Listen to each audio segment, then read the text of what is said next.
Hi Bengals, my name is Jacqueline Falcon. I'm one of the amazing art teachers that we have at Briscoe Middle School. I'm so glad that you're able to join us for this fun skill building lesson today. Even if you're not one of our Bengal artists, we look forward to seeing you back on campus and participate in some of our art activities that we have planned for our campus this year. Let's get started with our skill building lesson in shading. Okay, to get started, the materials you're going to need is some paper. You can use any kind of paper. You can use a notebook paper, a sketchbook paper. You can use typing paper. Any paper will do, because it's not really important the kind of paper or materials you have. What's important is that you practice the skill. So today I'm going to be using my sketchbook. You're also going to need a pencil. It can be any kind of pencil, just a regular number 2 pencil. If you have nicer drawing pencils, like a ebony pencil, or even to some fancier drawing pencils, you are welcome to use those. Something else that might help you that we'll go over a little bit is using a tortillon or a blending stick. If you don't have one of those, you can also use a Q-tip or just another piece of paper.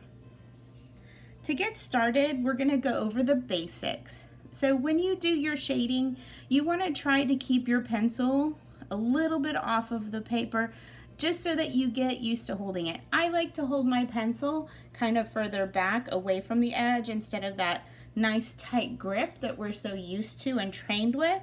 So I like to hold my pencil back here just because it gives me a lot looser movement and I'm able to control the pressure on the paper. Because when you're shading, it's all about the pressure. So I'm going to start by just drawing a few boxes. We can start with 3, so that will give us like a dark, a medium, and a light. And so I'm going to put a D, an M, and an L. So when you're shading, you want to try to, like I said, you want to do some nice, controlled, but light pressure. And so you're going to want to just get kind of a lighter pressure and fill in that box. Notice how I've got controlled movements. I'm trying to stay inside the box, but I'm not pressing very hard. And so my pencil is just lightly gliding over the top of the paper without much pressure. Then I'm going to fill in the medium pressure box, but this time I'm going to put a little bit more pressure. If you notice, I kind of changed my grip, moved a little closer to the edge, and you notice how the value, which is kind of the lightness or darkness of that graphite that is on the paper, it appears a little bit darker. But again, I'm still making very controlled movements. When you're doing shading, you want to have controlled movements so that you're not going off and out of the areas, because sometimes when you try to clean those areas up, you can still see the memory of that line.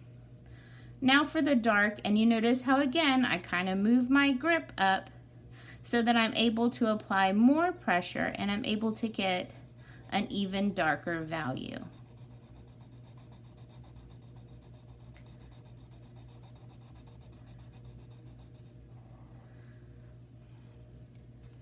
So some tips that help when you're shading, you're going to want to try to always go in the same direction, because if you tend to change directions when you're shading, it gives you some darker values, because then you begin to layer the graphite.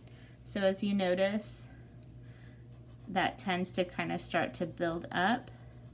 And so when you're going in the same direction, you can always see the area that you were at before to really kind of help you know where you were shading. So what I'd like for you to do is I want for you to go ahead and draw a circle. So we're going to go ahead and shade a sphere.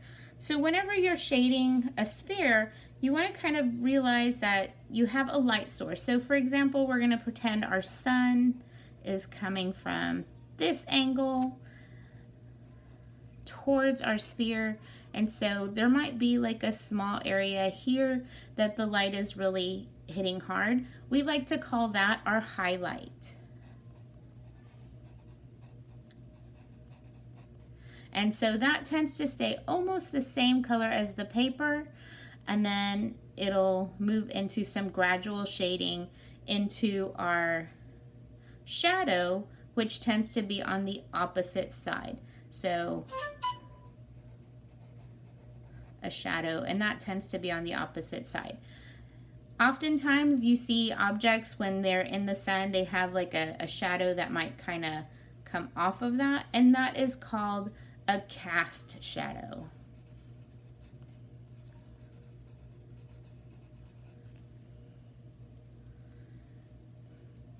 Okay, so to think about that, so you want to kind of think too, like, you know how this, when the sun shines on the moon, sometimes you don't see the whole sphere.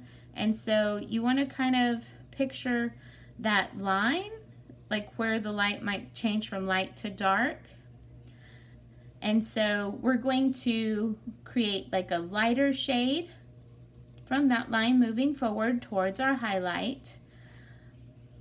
And then what I would like for you to do is to challenge yourself and see how light you can shade up to that circle to make it almost disappear into the paper. And so as you're shading, you may want to like lift your pencil almost off the paper as you get there and just let it barely glide on there. And so I'm going to do a little bit of erasing of my circle so that that line doesn't appear as harsh.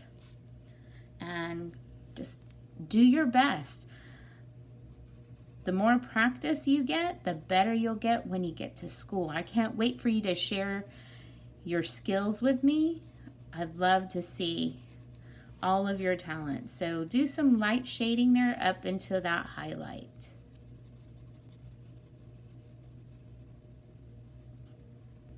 Okay, so next I'm going to go ahead and do like a medium value on this back side of the ball. I'm just going to kind of give it a medium, not too hard. So again, notice I kind of moved my hand up a little closer on the pencil to be able to get some nice controlled value. And I wanted to just gently blend into where my lighter shadow was, or my lighter shade.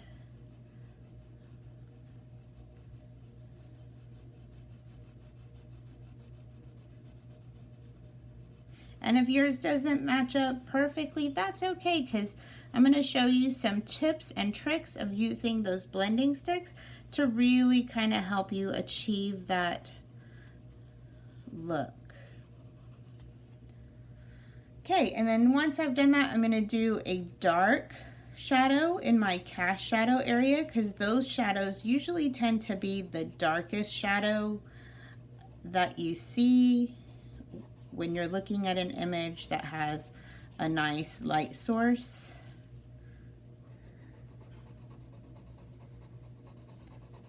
And you want to have a nice even pressure.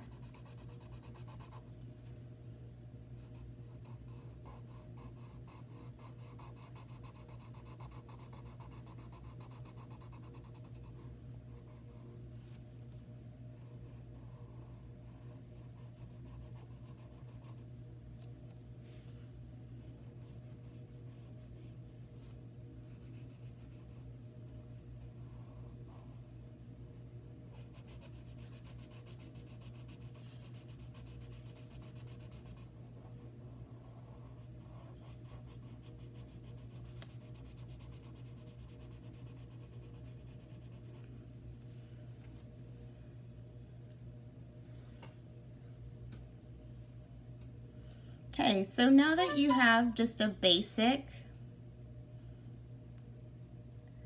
shading there, it looks good, but we can always push it a little further to make it even better. And so I'm going to go in and use my blending tool. I'm going to go ahead and use a Q-tip so you can kind of see. So what I'm going to do is I'm just going to gently kind of touch up some of those areas, and you notice where I touch that, some of the graphite picks up onto my tool there, and it also helps to kind of blend and move some of that graphite around so that it gives it a more even look. And so if you were not able to kind of get that nice soft line between a light to a medium, that's okay, because this tool will help you achieve that look. And so it really helps to kind of soften the edges. So I'm using that cleaner side to kind of help blend out from that lighter area there. And then I'm going to bring it back.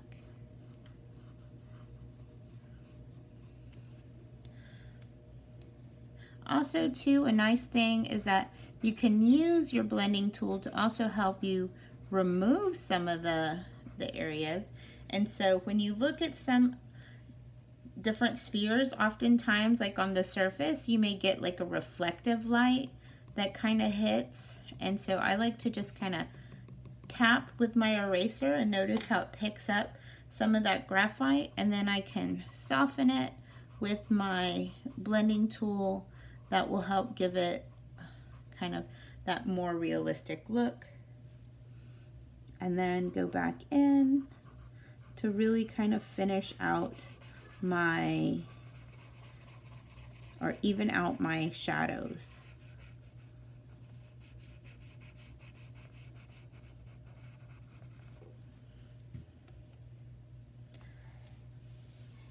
And so I really hope that you are able to practice and share with me when we come back to school and show me some of those things. Or you can even too post them in the comments. I'd love to see them. Thank you for joining me, Bengals. Can't wait to see you back at school.